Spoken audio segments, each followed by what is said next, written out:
Howdy. Welcome to Young Earth Today, the Young Earth Science Show, and we're going to have a potpourri of YES, Young Earth Science. And welcome all you thunder fans, and we're going to talk about thunder and lightning. How's it connected to origins? Well, lightning actually produces gamma rays. That was shown by some Japanese researchers just last year. And that, of course, is going to create more carbon-14, which will, of course, in turn affect the radiocarbon dating method. And often it's stated, oh, radiometric dating, it's so perfect, there's nothing that changes it. Well, that's just one example. And I would challenge you to get some funding together, friends, or GoFundMe, and date some coal or date some unmineralized dinosaur bones and have them dated by radiocarbon. And I predict that it'll be in the thousands and not the millions. So some homework right off the bat for you to check out. My bio's in the comments, and these references we're talking about, that'll be in the comments as well. And right up front, please subscribe and link this to your friends, as well as like the video itself. I really appreciate you. The next thing we're going to talk about is water. Time for a water break. Well, this came from springs in Texas, which theoretically could have come from the Ogallala Aquifer, which you may be familiar with. It's in 10 states. But that reminds us of where the one way we can see the formation is in Palo Duro Canyon, just southeast of Amarillo. And it's the second largest canyon in the U.S. next to the Grand Canyon, of course. And this is how the formations go. You have the Ogallala, then you have the Trujillo, then you have the Tecovas, and then you have the Quartermaster. Between the Ogallala and the Trujillo, you have 200 million years missing. Between the Tecovas and the Quartermaster, you have 40 million years missing. But they appear to be one layer deposited right after the other. That appear to be a continuous. That sort of thing you call a paraconformity, and that word by itself is a whole study, paraconformity. But what if all of it was deposited roughly within the same period of time? What do we have to do? We'd have to question the dating methods, and then we come back to the young Earth position. So that's a possibility that they all could have been deposited relatively rapidly, something to consider. One of my big arguments for the young Earth has to do with tree rings. And here is a sample from Oregon. You can't see the tree rings very well. They polish the top. But a lot of them get kind of obliterated. But sometimes you can see them. And allegedly, this is 15 million years. This is from Oregon. And of course, if we had something, more recent, you can actually count the tree rings and figure out how old it is. Well, here's how the argument works: is many trees have thousands of rings, giant redwoods, some olive trees, etc. And so when we look at the fossils, they don't have so many rings, not thousands of rings. Well, if trees have been around for millions of years, and pine trees, for example, have been around for about 140 million years, and that's plenty long enough for us to find some that may have had thousands of rings. And so my implication is, if most of the rock record happened during one event just thousands of years ago, like many of the legends around the world say, then we wouldn't expect to have many tree rings. And some of you may have been to this tourist spot in Mississippi now that you're on your summer vacation. And but you look at this petrified tree, just using your common sense, it obviously doesn't have 4,000 rings. So some trees do have a little bit more. Some are bigger in the game. Here's one with 816, and it's a fairly well-known one.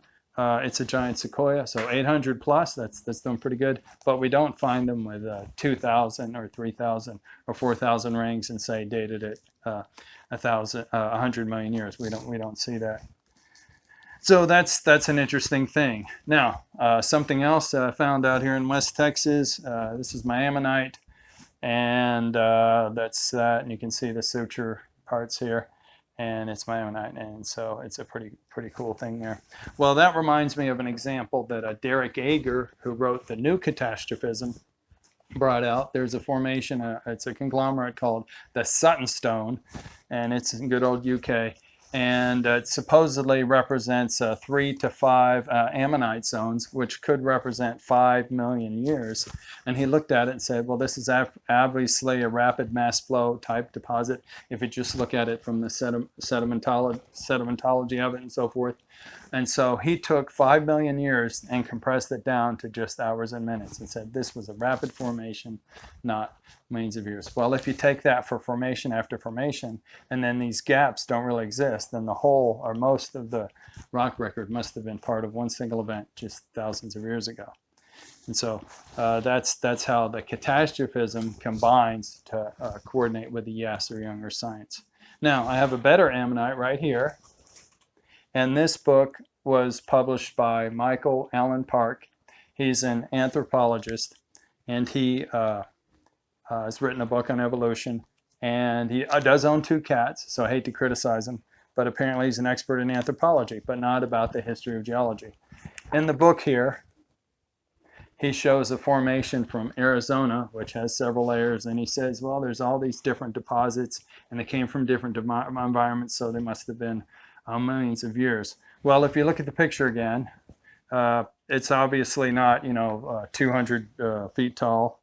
It doesn't quite look like it. I'm not quite sure how tall it is, but the idea is it's got some limit to it. And so turbidites could be sometimes 25 meters. So I don't know if this was a series of turbidites.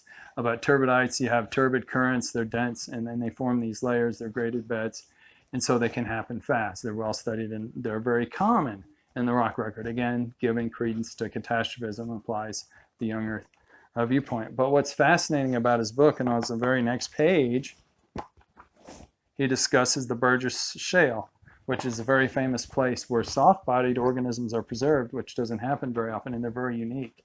And so the Burgess Shale has been studied, and it is part of a turbidite current as well, turbidite as well, turbidite current deposit as well. So that means it happened fast. So he has catastrophism on page, but then in the previous page he fails to imply what it implies to get the right answer there. So that's kind of wild. Now he talks about the different environments, and of course some environments are windblown, and we deal with that in, I say, is the Coconino Sandstone. Just look at our comments, and we deal with that particular case, and what a challenge that would be. I take my hat off to Norman Macbeth, and he wrote Darwin Retried a number of years ago. He was published in the Yale Review in the 60s. He was an attorney and got quite a bit of attention in his time.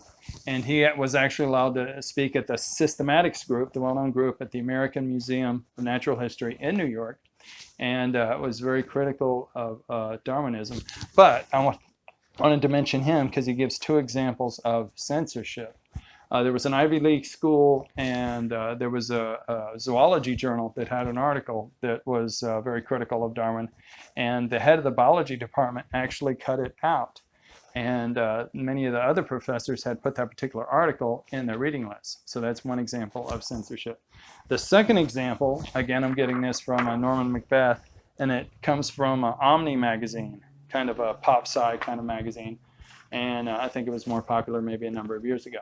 But there was an article in there. It was an 11,000 word article, and a well-respected journalist, and he had interviewed scientists and such. And he was ready to have it published. So it came to the editorial board, and it was 5-2 to nix it. But the chief editor said, let's give it the thumbs up and go ahead with it. But after a while, that editor, the chief editor, resigned, and the article was never published. Exactly what happened, I don't know. But an interesting story from Norman Macbeth. So very, very interesting there, who died in 1989, just FYI there. Now, so there's a lot of opposition to those who don't like evolution or don't like deep time. But is everybody on the evolution bandwagon? Not so. Even some of the leaders of the world. Benjamin Disraeli was Prime Minister of England twice, and he said this, quote, "Is man an ape or an angel? I, my lord, I am on the side of the angels. I repudiate with indignation and abhorrence those newfangled theories." And he said that in 1864 at a talk at Oxford. And that's kind of cool. Well, I mentioned England. What about the Irish? What about the Irish? Well, Irish playwright George Bernard Shaw also had some choice words on evolution. Quote, The Darwinian process may be described as a chapter of accidents. As such, it seems simple because you do not at first realize all that it involves. But when its whole significance dawns on you, your heart sinks into a heap of sand within you, heap of sand. There is a hideous fatalism about it, a ghastly and damnable reduction of beauty and intelligence, of strength and purpose, of honor and aspiration, to such casually picturesque changes as an avalanche may make in a mountain landscape, or a railway accident in a human figure. To call this natural selection is blasphemy, unquote. So George Bernard Shaw definitely had some choice words. Oh, hold it. This just in.